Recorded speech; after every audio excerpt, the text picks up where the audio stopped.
1 सितंबर 1896 अभय चरण डे ने पहली बार इस दुनिया को देखा।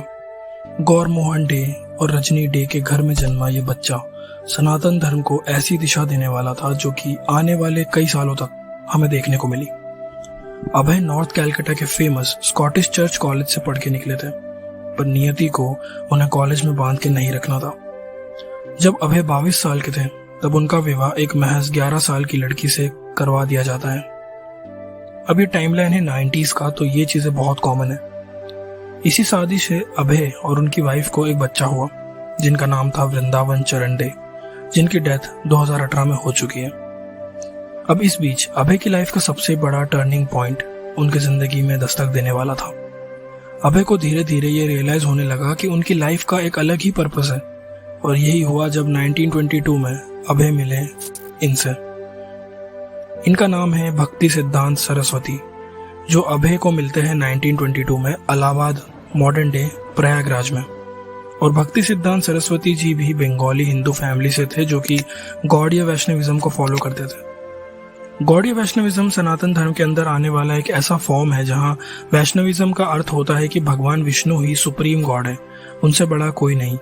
और गौड़ी का अर्थ कुछ खास नहीं बल्कि बंगाल में एक जगह के नाम से पड़ा जहां से गौड़ीय वैष्णविज्म स्टार्ट हुआ था।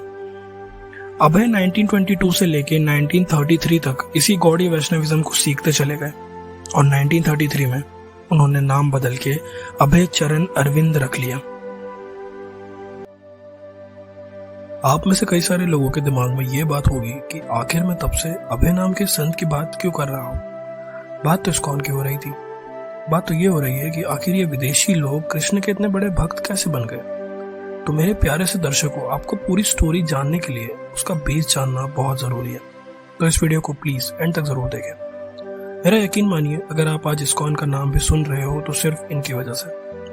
तो भक्ति सिद्धांत जी और अभय जी ने ये सोचा कि भागवत गीता का ज्ञान सिर्फ भारत तक ही क्यों सीमित रह जाता है, और तब उन्हें ये चीज हिट करी कि क्यों ना भागवत गीता को इंग्लिश में ट्रांसलेट किया जाए, ताकि हर उस इंसान तक गीता का ज्ञान पहुंचाया जा सके जिसे संस्कृत या हिंदी नहीं आती। अब मैं अभय चरण ना बोल के स्वामी श्रीला प्रभुपद नाम से इन्हें इंट्रोड्यूस करूंगा, क्योंकि हाँ, अभय चरण डे ही आगे जाकर बने स्वामी श्रीला प्रभुपद। हर एक गौड़ी वैष्णविज्म के फॉलोवर का एक यूनिक नाम होता है, और अभय चरण डे का भी एक नाम पड़ा जो कि था AC भक्ति वेदांत स्वामी प्रभुपद। शॉर्ट में बोलूं तो श्रीला प्रभुपद।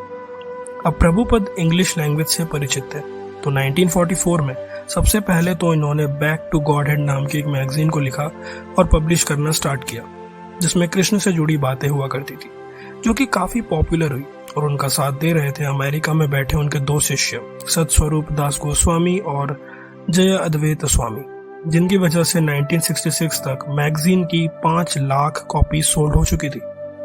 इन्हीं सब चीजों को देखकर भक्ति सिद्धांत जी ने डिसाइड कर लिया था कि अब उनके मेन ऑब्जेक्टिव को पूरा करने का समय आ चुका था। New York, America, 1965। वृंदावन से एक शख्स ने एंट्री करी न्यूयॉर्क में सिर्फ $50 के साथ, और ये थे हमारे श्रीला प्रभुपद, जिन्हें इस मकसद से भेजा गया था कि इन अंग्रेजों को भगवान श्री कृष्ण का रास और गीता का सार प्रदान किया जाए। श्रीला प्रभुपद को शुरू में काफी मुसीबतों का सामना करना पड़ा। एक क्रिश्चियन मेजॉरिटी कंट्री में सनातन धर्म का प्रचार करना कोई मामूली बात नहीं थी। श्रीला प्रभुपद ने सोचा कि अगर यहाँ कृष्ण का प्रसार करना है तो उन्हें कुछ तो अलग करना होगा, और उन्होंने शुरू करा International Society of Krishna Consciousness, ISKCON. Srila Prabhupada ने सबसे पहले इन हिपीज को अपना ज्ञान दिया। अब हिपीज वो होते हैं जो सड़कों पर रहते हैं, जिन्हें लाइफ में कुछ नहीं करना होता और इनकी जिंदगी मीनिंगलेस होती है। साथ ही साथ इन्हें ड्रग्स का भी नशा होता है। श्रीला प्रभुपद ने इन्हें कृष्ण भक्ति सिखाई, इन्हें भजन और कीर्तन सुनाए, और इनसे कहा कि कृष्ण की भक्ति से बड़ा कोई नशा नहीं होता। ये कर कर देखो, कोई और नशे की जरूरत आपको नहीं पड़ेगी।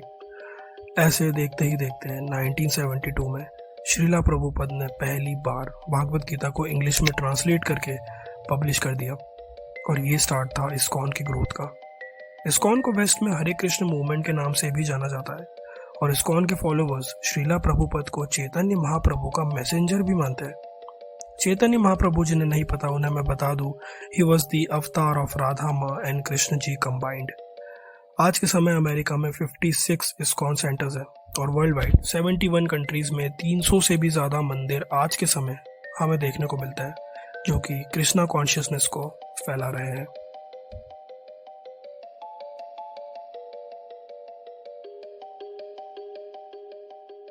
तो आखिर इस्कॉन के प्रिंसिपल्स क्या कहते हैं? After researching on the internet मुझे पता चला कि ये पॉइंट बहुत कंट्रोवर्शियल है। इस्कॉन के हिसाब से Krishna is the supreme God और ट्रेडिशनल अद्वैत हिंदुइज्म से हटकर इस्कॉन की आइडियोलॉजी सिर्फ भगवान कृष्ण पे आके रुक जाती है। इस्कॉन से जुड़े लोग लैक्टो वेजिटेरियन डाइट लेते हैं जिसमें दूध और सब्जियां होती है, पर दूध सिर्फ गाय का होता है। इसके अलावा ना तो आप गैम्बलिंग कर सकते हैं, drugs, alcohol, coffee is not valid और शादी के अलावा किसी दूसरे रिलेशनशिप में रहना भी यहाँ प्रतिबंधित है। इस्कॉन के अंदर एक औरत का दर्जा बहुत ही महान माना जाता है, बट कई बार इसमें कंट्रोवर्सीज भी होती है। कई सारे लीडर्स कहते हैं कि women in ISKCON can be seen in higher positions, but कई बार कुछ लीडर्स इसके विपरीत बातें करते हैं। इसके अलावा इस्कॉन आदि शंकराचार्य, जो कि 5th सेंचुरी के एक बहुत बड़े महापुरुष थे जिन्होंने भारत में सनातन धर्म को रिवाइव किया था, उन्हें भी इस्कॉन से जुड़े लोग पसंद नहीं करते और उनकी आइडियोलॉजी से डिसएग्री करते हैं। ऐसा इसलिए क्योंकि आदि शंकराचार्य सनातन धर्म के अद्वैत मार्ग को फॉलो करते थे। वहीं दूसरी ओर इस्कॉन से जुड़े लोग अचिंत्य भेदा भेद तत्व के मार्ग को फॉलो करते हैं। अब दोनों की डिटेल अगर आपको जानना है तो मैं आपको विकिपीडिया में इसके डिटेल आर्टिकल का लिंक दे दूंगा, बट अगर मैं इसे शॉर्ट में समझाऊं तो अद्वैत आइडियोलॉजी में ये कहा जाता है कि पूरा संसार माया से चलता है और जब आप इस माया से निकल जाते हो तब आप अद्वैत को हासिल कर लेते हो। अद्वैत का सिंपल मीनिंग होता है कि there is only one supreme being, Brahman, जिन्हें परम ब्रह्मा भी कहा जाता है।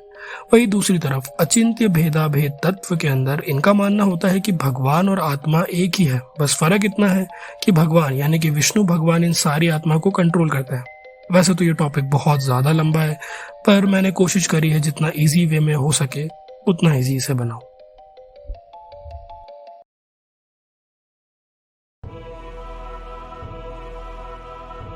इस वीडियो में मैंने जो भी बोला है ये सारी चीज़ें इंटरनेट से ली गई है और इसी तरह इंटरनेट से मैंने ये भी जाना कि इस्कॉन से काफ़ी सारी कंट्रोवर्सीज भी जुड़ी है। जो लोग इस्कॉन का पार्ट है, मैंने उनके आर्टिकल पढ़े और उन्होंने बताया कि इस्कॉन के कोर बिलीफ हमारे ट्रेडिशनल सनातन धर्म से काफ़ी अलग है, क्योंकि इस्कॉन से जुड़े लोग अक्सर भगवान शिव के प्रति थोड़ी अलग धारणा रखते हैं और शैविज्म को फॉलो करने वालों के बारे में थोड़े मिक्स्ड ओपिनियंस। इस्कॉन के ऊपर कई बार ये आरोप भी लगे हैं कि ये युवा लोगों को ब्रेन वॉश करके उन्हें इस्कॉन से जुड़ने के लिए मजबूर करते हैं।